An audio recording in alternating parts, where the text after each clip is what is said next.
I can actually start if you're interested. I took a class called The History of the English Language. Sure, why don't we start there? Yeah. So, I'm not going to do the whole semester. I'm going to just do a few minutes. Nicole's notes. Yeah, the Cliff Notes version. So if you really think about, I don't know if you've taken any history of England courses, but, really the language started out and the culture started out as an Anglo-Saxon culture. The Germans had a lot of influence on the language and the culture. And so Old English was a very different language. But, the Normans came through and changed the language a bit with French, or a precursor of French. The Vikings came through, brought another language. The Romans conquered England for a while, brought another language. And even later on, the Welsh and the Scottish and the Irish migrated through. So the English language is really built on many, many languages. And, one of the big examples is blood, food, and good used to rhyme. But because English doesn't have a lot of systems to prevent vowel shift, like some languages do, the vowels all shifted. And they really started shifting after Gutenberg started codifying how to spell things.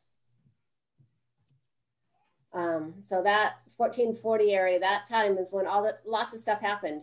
Things got codified, but vowels really kept shifting. And they're still shifting today in English. Well, exactly. And we have, the dialects in different villages and different areas, the Canadian English, the American English, and, East Coast, West Coast differences in England. Yeah. You can go just down the road and not quite really get the accent. Right. But, all those things kind of show why there's so many different codes in the English language, and it doesn't look phonetic, like Spanish looks phonetic. But people have figured out how to make English phonetic, and they've figured out these codes that cover most words. It is really quite amazing. Yeah, well, and the other thing that not only are these words from different languages, their spellings are too. Exactly. Right? And other languages are more strict about letting new words into their language, like France. And so they're able to be stricter on their spelling and how the language is spoken.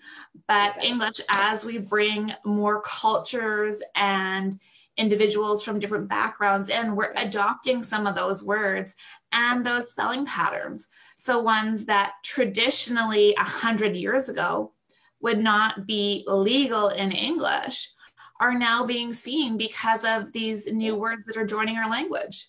Yeah. Did you have sriracha when you were growing up? Yeah. So, sriracha is pretty new to other people. There's just also, that's one of the words that, probably wasn't in the dictionary 30 years ago. Yeah.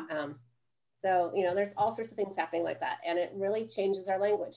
In English, we have the and an rule. We say an egg or an honor because it's hard to say egg or honor. But we haven't really put in other rules that help us maintain our pronunciation. And so words before words and words after words change the pronunciation and the vowels, but the spelling stays the same.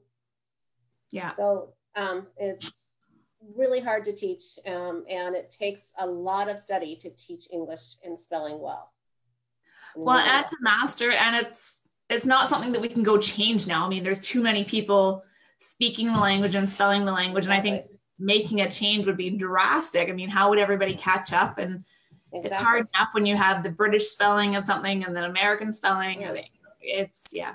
Yeah, and even if we went to a really strict phonemic spelling of everything, the language is still changing. So, it would still be wrong.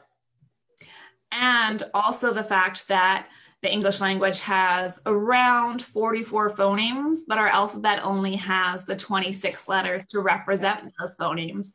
So we have 200 or so sounds to make with those 26 letters. Yeah. And 44, we have 200 graphemes, combinations of all those letters. I mean, it is crazy.